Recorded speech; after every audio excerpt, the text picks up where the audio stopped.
Assalamualaikum warahmatullahi wabarakatuh. Alhamdulillahirabbil alamin wassalatu wassalamu ala asyrafil anbiya'i wal mursalin wa ala alihi wa sahbihi ajmain amma ba'd. Duar ya. Saudara-saudaraku sekalian, ini ada video ya dari channelnya Kiai Nur Ihya KRT ya. KRT Nur Ihya. Beliau menerangkan tentang bagaimana makam-makam palsu itu dibuat ya. Ada kitabnya. Ternyata ada kitabnya memperbolehkan makam-makam palsu itu dibuat. Ya. Pantesan banyak makam-makam palsu di Indonesia itu. Makam siapapun boleh dibuat nih akibat doktrin sesat ini dari kitab ini ya. Yuk mari kita. Saudara-saudariku semuanya, rahimakumullah. Baru-baru ini ada info dari seorang Imam Mahdi yang ada di Lombok, Nusa Tenggara Barat ya, yang menemukan makam Kanjeng Nabi Muhammad SAW bin Abdullah. Assalamualaikum ya Muhammad bin Abdullah ya Rasulullah. Sudah saatnya makam Rasulullah terbongkar pada umatnya. Nggak mungkin rahasia kebenaran akan terus tertutup. Aku sudah ini beliau ini. Ya Allah, ya Rasulullah. Alhamdulillah hati kamu sudah datang ke makamku bersama Abahmu dan Pak Tirto. Tidak ada yang tahu bahwa ini makam Muhammad bin Abdullah.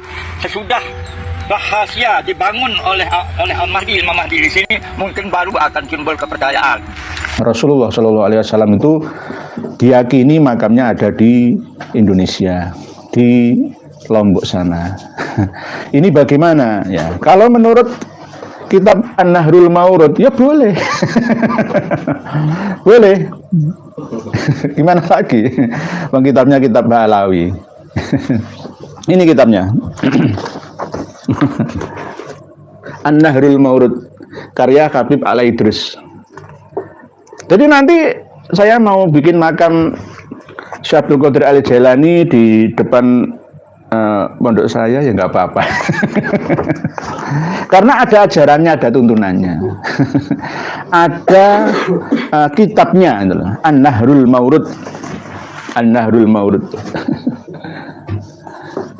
Min Bahril Fadli wal Jud min kalami imami ahli syuhud Qutbil Arifin wa Imamil Wasilin Al-Imam Al-Habib Idrus bin Umar bin Idrus Al-Habsyi. Ternyata ada kitabnya.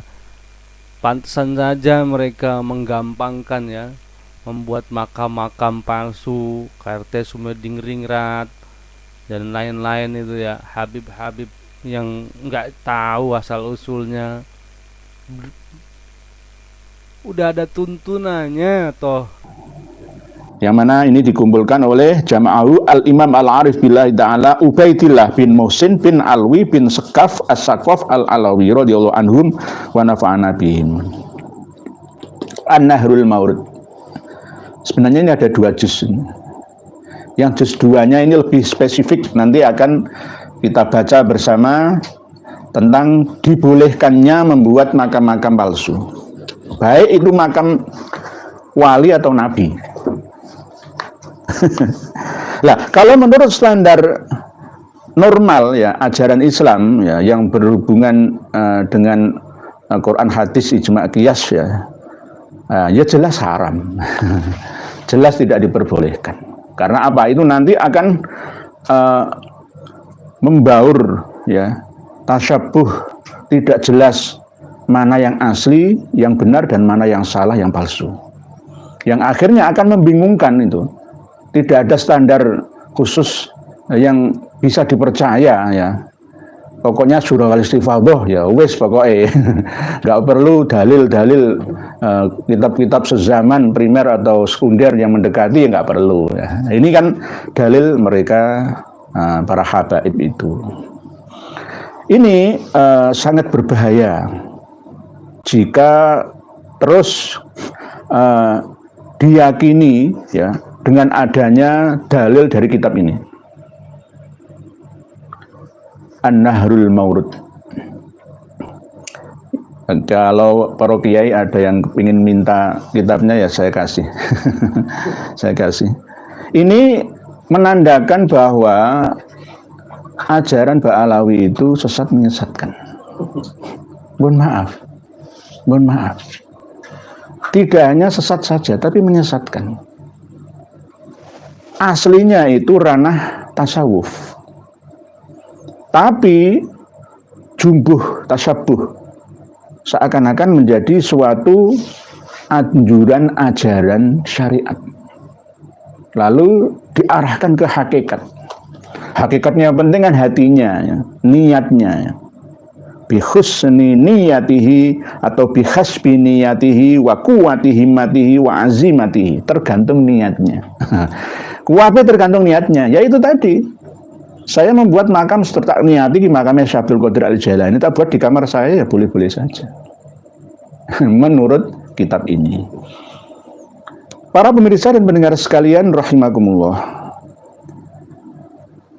Kata para luhur mereka Ba'alawi bahwa orang-orang yang masuk kota Tarim itu akan keluar otomatis menjadi wali. Tapi kalau menurut saya tidak. Karena apa? Selama ini kami meneliti bahwa kota Tarim itu kota yang paling terbelakang. Karena tidak menggunakan akal pikiran. Beda dengan provinsi Taiz. Provinsi Aden, provinsi San'a itu lebih maju pesat.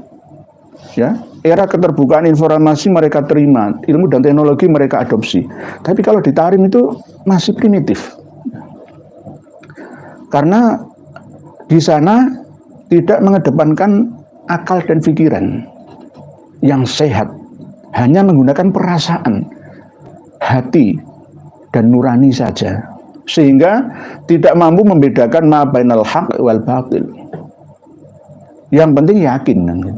Sampai-sampai ada video seorang ibu-ibu ya dari Indonesia berziarah ke sana kepingin hamil, itu ada satu tiang itu yang apabila dipegang itu bisa membuat hamil. Itu juga ada. Terus ada lagi di satu masjid itu ada tiang yang apabila orang membaca Al-Quran itu salah langsung diingatkan oleh tiang itu. Ini adalah tiang yang dulu pernah menegur atas orang yang sedang sholat di dekatnya. Kenapa? Waktu itu ada orang yang sholat di dekat tiang ini, kemudian dia baca surah Al-Quran, ternyata bacanya salah. Ditegur sama tiang ini.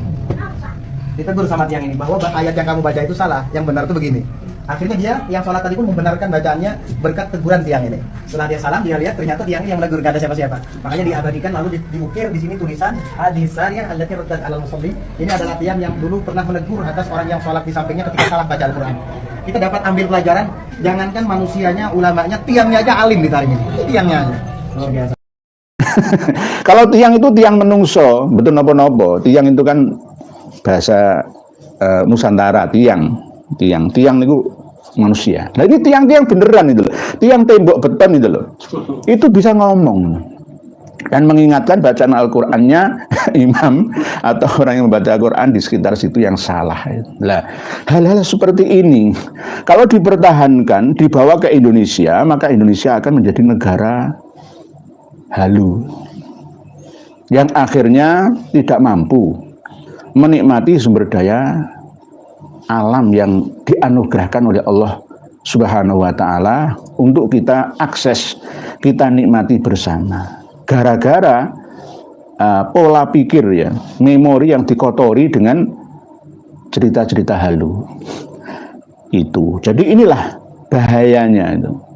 Seorang penjajah itu tidak hanya membodohkan negeri jajahannya, tetapi juga mengkaburkan sejarahnya, leluhurnya, asal-usulnya, mengkaburkan asal-usul kehebatan cerita-cerita nenek moyangnya, lalu mengkuburkan bukti-bukti manuskrip ya, sejarah peninggalan leluhurnya, lalu mengkabarkannya dengan kabar-kabar berita yang sudah dimodifikasi sesuai dengan kepentingannya.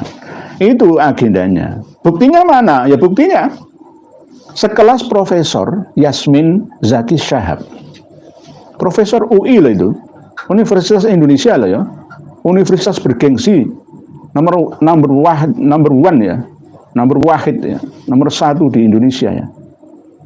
Pola pikirnya itu saja, walaupun beliau ahli antropologi ya, budaya Betawi dan Ba'alawi ya, bisa memiliki pemikiran bahwa Pangeran Diponegoro itu Ba'abut. Di sisi yang lain Pangeran Diponegoro itu bin Yahya. Jadi rebutan antara bin Yahya dan Ba'abut itu. Tuanku Imam Bonjol itu dari marga Syihab. Profesor Quraish Syihab itu mengatakan seperti itu. Imam Bonjol? Imam Bonjol. Iya, Imam Bonjol itu namanya Abdullah Syahab. Syihab itu. Syihab ya Imam Bonjol. Ya kan? Tapi tidak menonjol. Tidak menonjol sebagai Habib, sebagai keturunan, sebagai pahlawan nasional. Iya. Itu. Profesor Ba'alawi itu juga halu loh ya. Mohon maaf ya. Sekelas profesor loh ya. Integritasnya terhadap bangsa dan negara itu mana? Apalagi agama.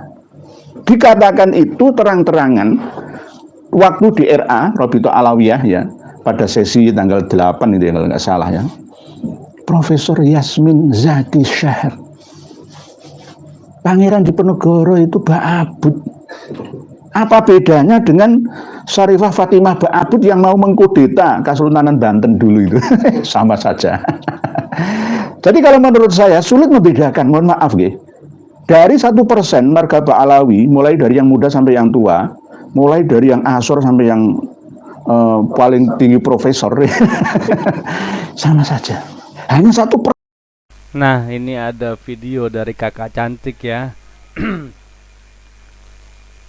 Ada salah satu culture shock yang sangat bikin aku shock banget di Indonesia. Dan sebenarnya hal itu lagi viral banget di Indonesia saat ini, yaitu tentang Habib-Habib.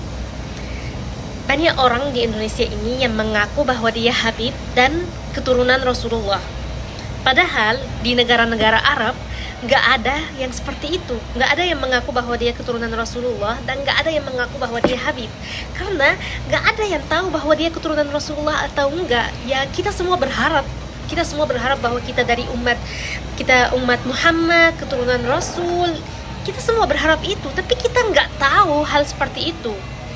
Nah, jadi di Indonesia ini yang mengaku bahwa dia Habib dan mengaku bahwa dia keturunan Rasulullah dihormati banget, dicium tangannya, diminum bekas mulutnya, diminta doanya dan menjadikannya seperti wali.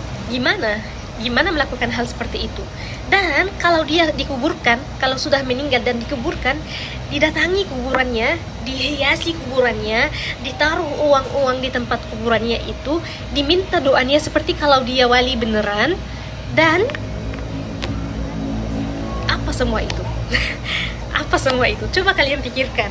Kenapa kuburan Rasulullah sendiri dijaga banget dan tidak boleh orang yang mendekatinya? Kenapa? Karena nggak boleh melakukan seperti itu.